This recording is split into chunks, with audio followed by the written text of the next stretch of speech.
Hair cut বা hair colour নিয়ে experiment করতে আমার সবসময় খুব ভয় লাগে।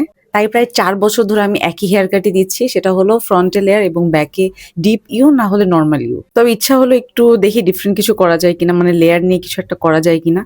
তো আমি আজকে পার্লারে যেয়ে চুল কাটিয়েছি। তবে অনেকদিন ধরে আমার খুব ইচ্ছা ছিল আমি একটু চুল লম্বা করব। তাই আমি পিছনে চুল কাটিনি, শুধু সামনে লেয়ার দিয়েছি। বাসায় এসে দেখতেছি চুল অনেক বেশি ফোলা, ফোলা লাগছে। আমার আসলে এত ফোলা চুল পছন্দ না। আমার চুল নরমালি অনেক ফোলা, ন্যাচারালি অনেক ফোলা। তো এরকম হেয়ার কাট দিলে আরো বেশি ফোলা লাগে। তবে এবার একটু ডিফারেন্ট কিছু করতে যাচ্ছিলাম। তবে আমি জানি না কেমন লাগতেছে আসলে।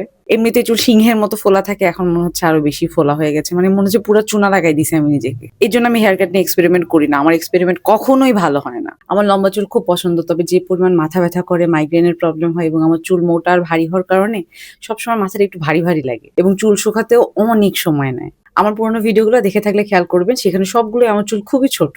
একদম অল্প কিছু ভিডিও আছে যেখানে অ্যাকচুয়ালি আমার চুল বড়। তাও বড় কারণ আমি ওই সময় মানে দ্বিধায় আছি যে এখন কাটবো কি কাটবো না।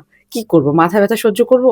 মানে চুল বড় রাখবো নাকি চুল কেটে ফেলে একটু শান্তি নিবো? আমি খুবই কনফিউজ থাকি। তবে হ্যাঁ, বর্তমানে এই হেয়ার কালারটা আমার খুবই ভালো লাগছে। তো আমার মনে হয় না আমি মেহেদি দেওয়া যে হেয়ার প্যাকটা ইউজ করি সেটা কখনো চেঞ্জ করব। আর এই ধরনের ফোলা, মোটা, ওয়েভি চুলে কোন ধরনের হেয়ার কাট ভালো লাগে আমি আসলে জানি না।